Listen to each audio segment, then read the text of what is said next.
Next poem है father returning home by Dilip Chitre. Dilip Chitre एक Indian poet है। ये मैं आपको पॉइंट वाइज एक्सप्लेन कर रही हूँ। This poem closely follows the evening routine of poets father after spending long hours at work. ये पोएम इवनिंग रूटीन फॉलो करते हैं पोएट के फादर का, जो बहुत ही लंबे आवर्स गुजार चुका है अपने काम पे एंड वो भी घर जा रहा है। He is travelling in train and has no interaction with anyone, no train friends. वो जब ट्रैवल कर रहा है ट्रेन में तो उसका किसी के साथ कोई इंटरेक्शन नहीं है, उसका कोई ट्रेन फ्रेंड नहीं है, उसको किसी से बात करने में कुछ इंटरेस्ट नहीं है, दिलचस्पी नहीं है। He is all alone. Poet's father is in damp mud stained clothes and carries a bag full of books. वो डैम्प मतलब बहुत ज्यादा थका हुआ है, उसके क्लोथ्स जो है वो मडी है, मतलब मैले हो चुके हैं बहुत ज्यादा, and he is carrying a bag full of books. He does not notice any scenes passes by. His absence is not noticed at all. कोई भी सीनरी को वो नहीं देख रहा है आसपास से गुजरते हुए। एंड मतलब ये बोला गया कि उसका एब्सेंस भी किसी को मैटर नहीं करता। तो अगर वो काम पे नहीं जाएगा या अगर वो बस में नहीं रहेगा तो किसी को उससे कोई फर्क नहीं पड़ेगा। उसका जो एब्सेंस है it is not noticed at all. He hurries to his shelter and had weak tea and stale chapati with book as his companion.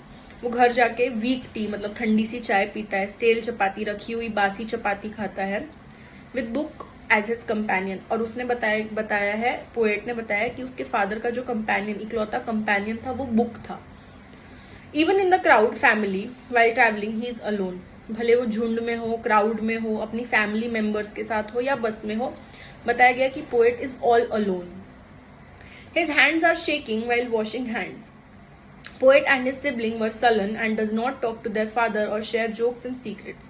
जो पोएट है वो खुद बता रहे हैं कि वो और उसके जो सिबलिंग थे, मतलब उसका जो भाई बहन था, वो बहुत ज्यादा रूड थे, सलन थे अपने फादर के टुवर्ड्स, एंड उनसे ना कोई सीक्रेट शेयर करते थे ना कोई बात करते थे।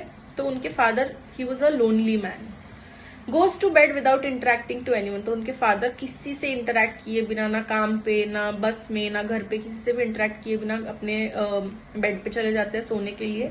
Radio was also broken. इसका मतलब ये है कि अगर उनको गाने सुनने की इच्छा हो रही थी या रेडियो सुनने की इच्छा हो रही थी तो रेडियो तक टूटा हुआ था, मतलब रेडियो तक उनका साथ नहीं दे रहा था।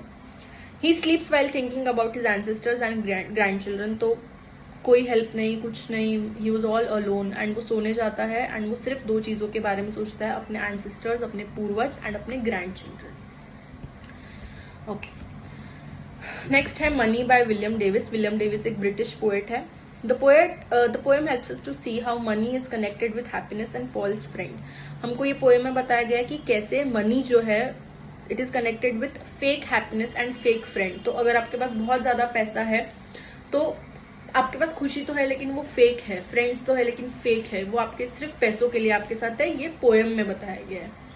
Poet says that when he had money, no happiness and false friends used to come to ask for money. He could not flaunt his money. अब वो बता रहा है कि जब उसके पास पैसे नहीं थे तब उसके पास रियल हैप्पीनेस थी एंड रियल फ्रेंड्स थे। अब पोएट अपने आप को एक चाइल्ड के साथ कंपेयर करता है जिसके पास ट्रम्पेट मतलब एक म्यूजिकल इंस्ट्रूमेंट है। एक बच्चा है जिसके पास म्यूजिकल इंस्ट्रूमेंट है लेकिन वो उसको बजा नहीं सकता क्योंकि आसपास किसी की डेथ हुई है, तो वो प्ले नहीं कर सकता। तो क्या पॉइंट है उसके पास वो इंस्ट्रूमेंट रहने का जब वो उसको प्ले ही नहीं कर सकता। सिमिलरली पोएट बोलता है कि मुझे उस बच्चे की तरह फील हो रहा है कि मेरे पास पैसे हैं लेकिन मैं उसको फ्लॉन्ट नहीं कर सकता। क्यों? क्योंकि मैं फॉल्स फ्रेंड्स को अपनी तरफ अट्रैक्ट कर लूंगा। लोग मेरे पैसे से अट्रैक्ट होंगे ना कि मेरे नेचर से। He was afraid of being cheated by his friends. He learned that people with less money are light-hearted and family is also happy. और उसने ये रियलाइज किया है, ये सीखा है कि जिनके पास कम पैसा होता है वो बहुत लाइट हार्टेड रहते हैं और उनकी फैमिलीज भी बहुत ज्यादा खुश रहती है। Rich should experience poverty to understand the meaning of happiness. वो बोल रहा है कि रिच लोगों को एक बार कम पैसा देखना चाहिए ताकि उनको रियल मीनिंग ऑफ हैप्पीनेस पता चल सके एंड उनको समझ आ सके कि रियल फ्रेंड्स क्या होते हैं। ओके, नेक्स्ट जो पोएम अपनी है वो है she walks in beauty by Lord Byron. She walks in beauty by Lord Byron. Lord Byron यहाँ पे एक ब्रिटिश पोएट है। In this poem the poet is stunned by the beauty of a young woman he does not name. He feels the beauty is visible through her innocent heart. अब इस poem में जो poet है वो बहुत ही ज्यादा अचंबस है एक लड़की की खूबसूरती से एंड उस यंग वुमन का नाम उस पोएट ने इसमें नहीं बताया है। उनको ऐसा लगता है कि उसकी जो ब्यूटी है वो उसके इनोसेंट हार्ट से ही दिखती है, ना कि उसकी सुंदरता से। Cloudless starry skies, delicate combination of dark and bright. उसका जो कलर है, स्किन टोन है लड़की का, वो बहुत सावली सलोनी है। डार्क एंड ब्राइट का एक बढ़िया मतलब डेलिकेट सा कॉम्बिनेशन है वो लड़की। आईज आर ब्यूटीफुल, उसकी आंखें बहुत अच्छी है। Beauty spoiled bye harsh brightness of the day, poet बोल रहे हैं कि इतनी ज्यादा धूप पड़ रही है उस पर कि उसकी जो ब्यूटी है वो harsh brightness of the day की वजह से खराब ना हो जाए। Sweet expression shows the beauty of purity in mind, उसकी जो स्वीट से एक्सप्रेशन है वो दिखाते हैं कि वो कितनी प्योर है अपने माइंड से। Cheeks, forehead, skin colour, smile shows how pure her mind is and innocent her heart is. उसके cheeks, forehead, skin colour, smile सबसे पता चलता है कि वो सिर्फ बाहर से ही नहीं अंदर से भी बहुत ज्यादा खूबसूरत है, उसका मन भी बहुत ज्यादा खूबसूरत है, उसका हार्ट बहुत ज्यादा इनोसेंट है। Outer beauty has to have inner purity, तो आउटर ब्यूटी से कुछ नहीं होता है, इनर प्यूरिटी भी होना चाहिए, ऐसा पोएट एंड में हमको बता रहे हैं। Okay, small towns and reverse, आपके जो नोट्स है उसमें गलत लिखा हुआ है, तो आप एक काम करना, मैंने आपको ग्रुप में वॉइस रिकॉर्डिंग भेजी है, मैंने अलग से लिखवाया था ये वाला पोयम और वो वाले पोएम से मैंने एक्सप्लेन किया, तो आप लोग वो वाली रिकॉर्डिंग सुन लेना एक बार। ओके, तो यहाँ पे हमारा पोएट्री सेक्शन भी कंप्लीट होता है। फिगर्स ऑफ स्पीच एक बार समझ लो। सिमिली होता है एज और लाइक से, जैसे हम कंपेयर करते हैं। For example, as fast as cheetah, swim like a fish. अगर एज और लाइक जैसे वर्ड्स है तो दैट इज सिमिली, कंपेयर करने के लिए। मेटाफर भी कंपेयरिंग ही होता है, लेकिन उसमें एज और लाइक जैसे वर्ड्स नहीं होते। My mom has a heart of gold, for example. Alliteration मतलब repetition of alphabets in the same sentence. For example, the white foam flew, F F alphabet का रिपीट होना, दैट इज एलिटरेशन। रिपीटेशन का मतलब होता है time after time, तो time 2 बार आया तो दैट इज रिपीटेशन। एंटीथेसिस मतलब opposite words in the same sentence, एक ही सेंटेंस में ऑपोजिट वर्ड्स होना, उसको कहते हैं antithesis. Speech is silver, silence is gold, तो स्पीच का ऑपोजिट है साइलेंस, सिल्वर का ऑपोजिट है गोल्ड, तो एक ही सेंटेंसेस में ऑपोजिट वर्ड्स होना, दैट इज एंटीथेसिस। ये इंपॉर्टेंट वाला फिगर ऑफ स्पीच है, आता है। ऑक्सीमोरॉन, ऑक्सीमोरॉन में भी सेम होता है, ऑपोजिट वर्ड्स रहते हैं लेकिन वो एक के बाजू एक रहते हैं। जैसे speech is silver, silence is gold, तो स्पीच मतलब स्पीच यहाँ पर है एंड साइलेंस दूसरे पार्ट ऑफ द सेंटेंस में है। लेकिन ऑक्सीमोरॉन में देखो, the comedian act was seriously funny, तो सीरियस एंड फनी दोनों आजू बाजू है, that is oxymoron.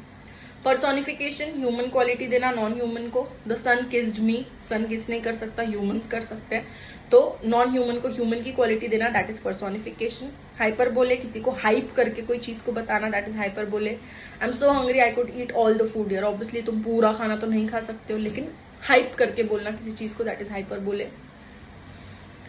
Irony, contradicting sentences, जैसे marriage counsellor files a divorce, जो शादी कराता है उसी ने खुद का डिवोर्स फाइल कर लिया। पुलिस स्टेशन में आग लग गई, पुलिस स्टेशन में आग लगी, फायर स्टेशन में आग लग गई, पुलिस स्टेशन में चोरी हो गई, तो this is contradictory sentences. Synecdoche, substitute use करना किसी चीज का, जैसे Jack got some new wheels, अब ये पढ़ के हमको समझ में आ रहा है कि उसने कार लिया, तो कार को उसने सब्सटीट्यूट दिया, सम न्यू व्हील्स, तो सब्सटीट्यूट यूज करना, that is synecdoche. Imagery, creates picture of sight, sound, touch, smell और टेस्ट इन योर माइंड, कोई चीज को सोच के, साइट का मतलब देखने का, साउंड का, टच का, स्मेल का या टेस्ट अगर आपके माइंड में आता है, that is imagery, imagination. Cool bridge touch my face softly, cool bridge मतलब ठंडी हवा ने मेरे फेस को टच किया सॉफ्टली, अब ऑब्वियसली वो टच तो नहीं कर सकता हमको, लेकिन फील हुआ, ठीक है।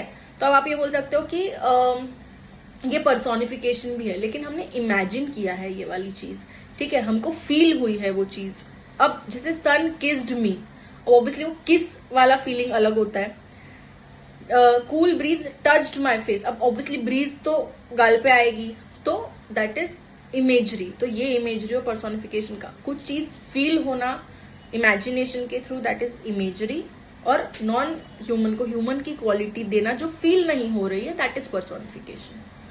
Inversion, normal order of sentences change करना, जैसे never have I seen such beauty, I have never seen such beauty, ऐसा होना चाहिए normal order of sentence, but that's obviously not that. Interrogation, किसी भी इसमें क्वेश्चन मार्क आना, that is interrogation. Onomatopoeia, mimic, sound mimic करना, जैसे बीज बज करती है, तो अगर बीज के बाजू में बज हो गया तो that is onomatopoeia. Dogs bark, dogs भौंकते हैं, बाग करते हैं, तो अगर डॉग के बाजू में बाग लग गया, दैट इज ओनोमेटोपिया। किसी भी चीज में उसका मिमिक साउंड लग जाना बाजू में उसके, दैट इज ओनोमेटोपिया। पैराडॉक्स, वापस से this is same as irony, paradox होता है, डिलिशियस बर्डन्स, ऑपोजिट वाले आजू बाजू लगना, कॉन्ट्राडिक्टिंग वर्ड्स।